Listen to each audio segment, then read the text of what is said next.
नमस्कार दोस्तों, मेरा नाम है रजत शर्मा और आप सभी का स्वागत है एमपीपीएससी स्टडी आईक्यू प्लेटफॉर्म पर। अब आपको अच्छे से पता है कि हमारे प्रीलिम्स के और मेंस के सिलेबस में पंचायत और नगर पालिका एक सीधा सीधा टॉपिक दिया हुआ है और यहाँ से प्रश्न भी खूब पूछे जाते हैं, चाहे प्रीलिम्स के एग्जाम में हो चाहे मेंस के एग्जाम में हो। तो अभी हमारे यहाँ पर नगरीय स्थानीय स्वशासन या अर्बन लोकल बॉडीज को लेकर के एक बड़ा बदलाव हुआ है।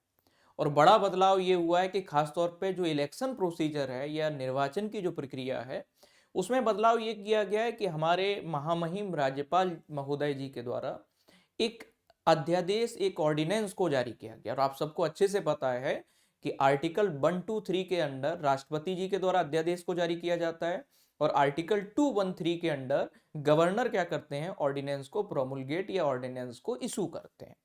तो ये बदलाव क्या हुआ है, और आप लोग अच्छे से पढ़ते हो कि 73वां और 74वां जो संविधान संशोधन अधिनियम है, उसके द्वारा पूरे देश में पंचायती राज और नगरपालिका से संबंधित संवैधानिक प्रावधानों को क्या किया गया था, लागू किया गया था।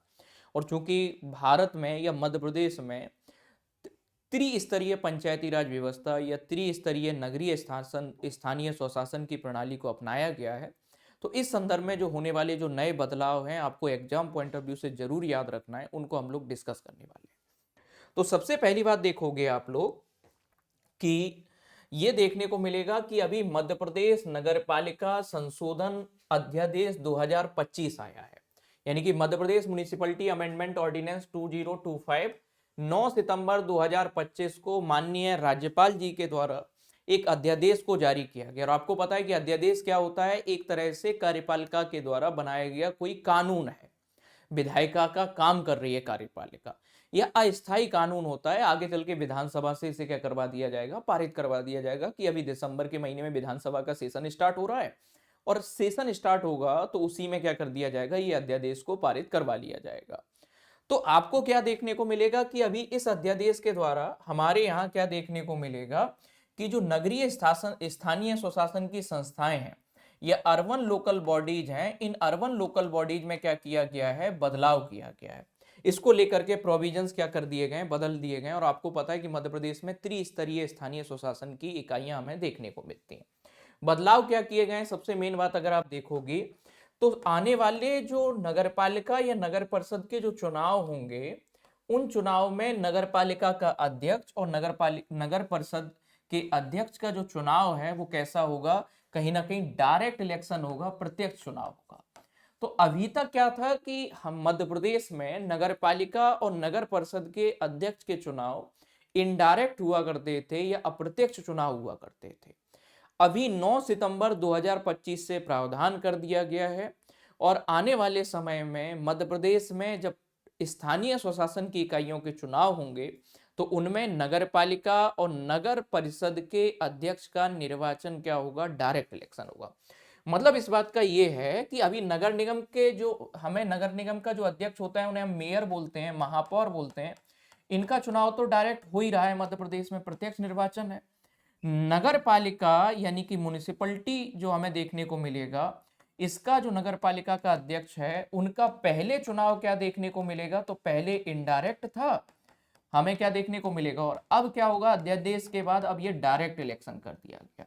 दूसरी बात अगर आप देखोगे कि नगर परिषद जो है, इसका क्या देखने को मिलेगा, तो नगर परिषद के जो अध्यक्ष का चुनाव, इनका चुनाव पहले कैसे हुआ करता था, इनडायरेक्ट हुआ करता था, यानी कि अप्रत्यक्ष। अब क्या होगा, 2025 के अध्यक्ष अध्यादेश के बाद अब इनका इलेक्शन भी क्या होगा, डायरेक्ट इलेक्शन करवाया जाए।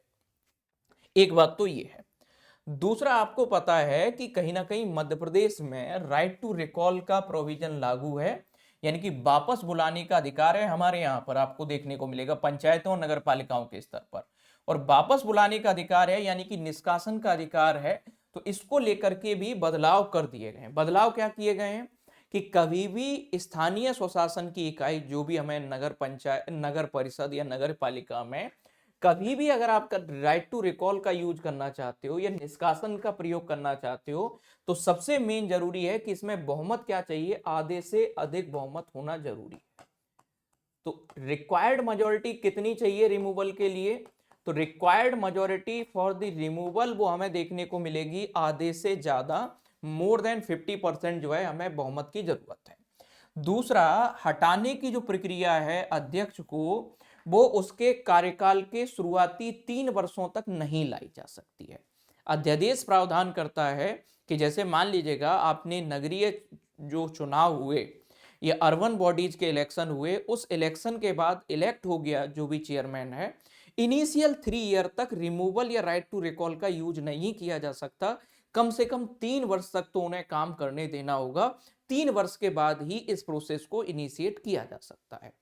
इसके अलावा और ये अध्यादेश में ये देखने को मिलेगा कि कहीं ना कहीं एक बार, एक पूरे कार्यकाल में या पूरे टर्म में किसी भी बॉडी में एक बार ही ऐसे अधिकार का यूज किया जा सकता है।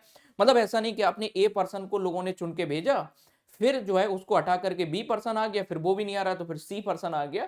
मतलब एक बार फंक्शनिंग तो होने दीजिएगा, पूरा 5 साल का समय दीजिएगा। आप ही लोगों ने चुना है उस व्यक्ति को, या निर्वाचित आप ही लोगों ने किया है, तो उसे क्या करना होगा, पर्याप्त समय भी देना होगा जिससे वो अपना काम सही तरीके से कर सके।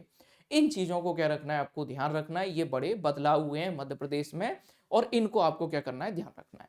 तो अब आज की कहानी के हिसाब से मैं बताऊं कि जैसे आपको नगर परिषद है, तो नगर परिषद में हमें एक तो चेयरमैन देखने को मिलेगा और दूसरा डेप्यूटी चेयरमैन। तो नगर परिषद के अध्यक्ष बनने के लिए या उपाध्यक्ष बनने के लिए मिनिमम एज 21 होना चाहिए। पहले अगर आप देखोगे इन दोनों का इलेक्शन इनडायरेक्ट था, लेकिन अब जो है नगर परिषद के अध्यक्ष का चुनाव डायरेक्ट है और उपाध्यक्ष का चुनाव इनडायरेक्ट है। इसके अलावा जैसे अगर आप देखोगे कि नगर पालिका यानी कि म्युनिसिपलिटी, इसका चेयरमैन बनना चाहते हैं तो मिनिमम एज 21 होना चाहिए और डेप्यूटी चेयरमैन बनना चाहते हैं मिनिमम एज 21 होना चाहिए। पहले दोनों के इलेक्शन इनडायरेक्ट थे, लेकिन अब नगर पालिका अध्यक्ष का चुनाव कैसे होगा, डायरेक्ट होगा, और उपाध्यक्ष का चुनाव सेम वही इनडायरेक्ट होगा। इसके अलावा म्युनिसिपल कॉर्पोरेशन या जो हमें क्या देखने को मिलेगा, नगर निगम जो है, और नगर निगम का हेड कौन होता है, तो नगर निगम का अध्यक्ष जो है उसे महापौर बोला जाता है या मेयर बोला जाता है। और मेयर बनने के लिए मिनिमम एज 25 होना चाहिए। डायरेक्ट इलेक्शन होता है अभी के बेसिस पर एमपी में, तो डायरेक्ट इलेक्शन ही हमें देखने को मिलेगा। तो मध्य प्रदेश में एक अध्यादेश के द्वारा अभी हाल ही में नगरीय स्थानीय स्वशासन से बदलाव हुए हैं कुछ, उन बदलावों को आपको जरूर याद रखना है। इसके अलावा आप कंटेंट के लिए या जो भी मैं पढ़ाता हूँ, लाइव क्लास लेता हूँ, उसके लिए हमारा टेलीग्राम चैनल, इसको आप क्या कर सकते हैं, ज्वाइन कर सकते हैं। आपको सर्च कर देना है रजत शर्मा सर, इसको आप क्या कर सकते हैं कि पूरा कंटेंट आप जो भी मैं पढ़ाता हूँ उसके पीडीएफ वगैरह आपको इस पर अवेलेबल हो जाएंगे। और साथ में ही अभी हमारा एक नया फाउंडेशन बैच स्टार्ट हो रहा है जिसका नाम है आरंभ 15.0। इसमें आपको प्रीलिम्स, मेंस और इंटरव्यू तीनों के लिए प्रिपेयर करवाया जाएगा। 2 तरह के हमारे कोर्सेस हैं, एक गोल्ड है, दूसरा प्लेटिनम है। गोल्ड का फी आपका इतना है और प्लेटिनम का मैक्सिमम डिस्काउंट के लिए आप मेरा कूपन कोड RJT लाइव इसका क्या कर सकते हैं, यूज कर सकते हैं। तो हम आपके साथ में ऐसे ही बने रहेंगे और कुछ ना कुछ आपको अपडेट जो भी आ रहे हैं एग्जाम पॉइंट ऑफ व्यू से, जो भी अपडेट इंपॉर्टेंट है उनको बताते रहेंगे। तो बने रहिएगा स्टडी IQ के साथ। Thank you everyone.